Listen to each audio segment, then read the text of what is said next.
Did you know that Nnewi, a small town in southeastern Nigeria, has more Naira billionaires per capita than anywhere else in the country? This industrious town, often referred to as the Japan of Africa, has produced an impressive number of self-made billionaires, many of whom started with little but a relentless drive for success. From automobile spare parts empires to Nigeria's first indigenous car assembly plant, Nnewi stands as a testament to the Igbo entrepreneurial spirit.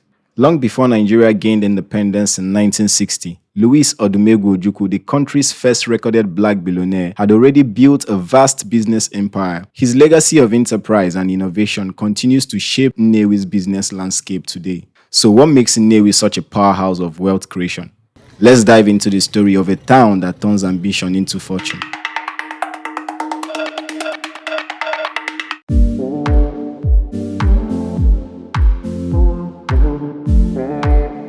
One key pillar of Nnewi's economic success is its well-structured markets, which serve as hubs for trade beyond Nigeria's borders. To understand this better, I visited the chairman of the electrical and electronics market.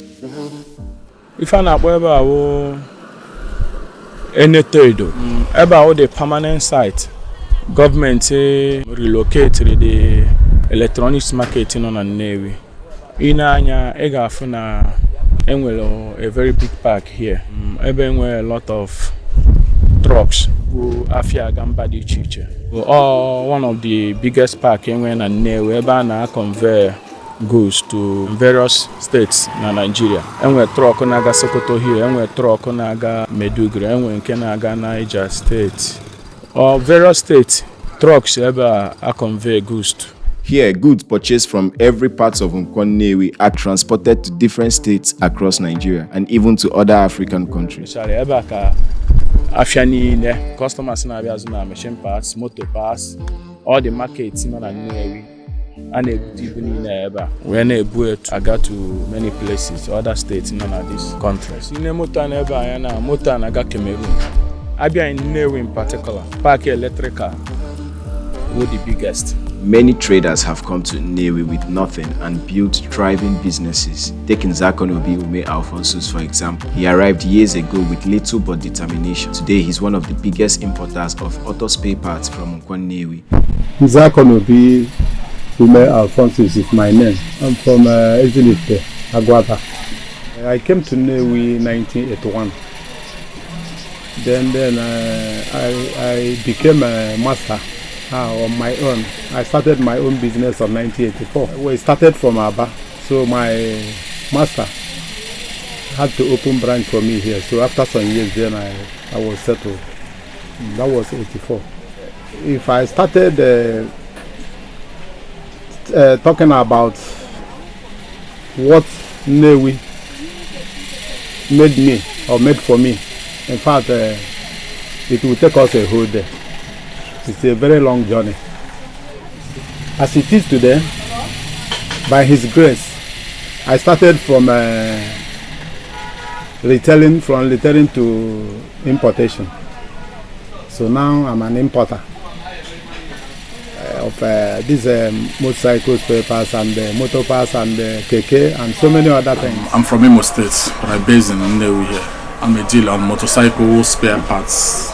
My big company name is Nambest Global.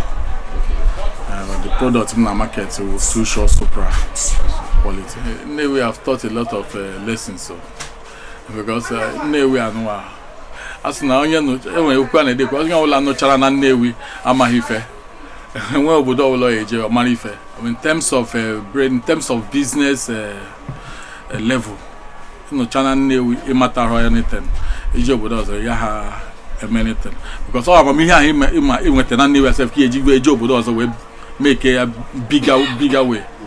So Nnewi mara if I not pass because when I was in my place when I grew where I grew, I don't know anything about pass as pass as even business we just business and when it's Naima then we was just a local business, but at least Nnewi mara here business mara in international level. So Nnewi kokwa with indoor capita. So I would ikikere ayo chukwu mere odo na wa. Nnewi obodo na anabata no onye ọwụla. Nnewi had the open hand and I'm not about obia ofuma because ọtụtụ ndị Nnewi pokwara po je make quite big she we ba we bido pokwa outside je make quite big and abu na ha da na matazi ndị mmadụ be ha ebe a carry food go because some of them this na scratch we bido mechara po je kwa outside so nda nukwa ebe anu ha na batakwara people ka business na continue ya kwa na machine parts business and motor parts business o ka continue kwa no na Nnewi because how na Nnewi da na bata mmadụ but you watch this time around majority of people na see parts na Nnewi now as equal percentage on them but dominated here. Wow. Like on a scale of 100. The scale of 100 them but almost 70.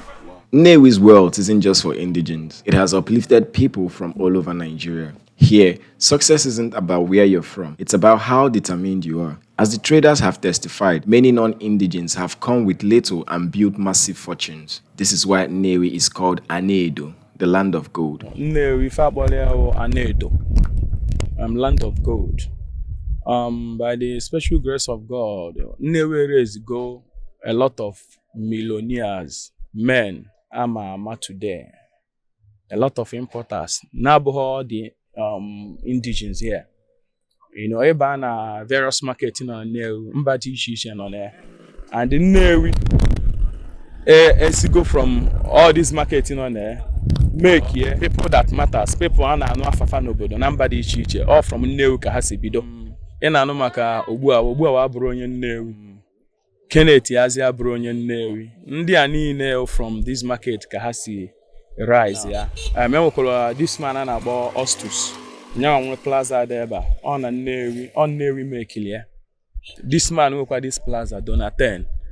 Ọ Nnewi mekili ya. But this wealth isn't accidental. It thrives on a deep-rooted culture of mentorship and business wisdom. The legendary Igbo apprenticeship system, combined with a community that values business acumen and resilience, ensures that even those who start with nothing can rise to the top over time. Nnewi's success is powered by structured markets, a thriving logistics system, and an open business environment that welcomes all. It's a town where ambition meets opportunity, proving that wealth isn't just inherited, it's built. This is Inside Nnewi on AnaedoTV. Keep up with us for more stories on the industries, the people, and the success that make this town extraordinary.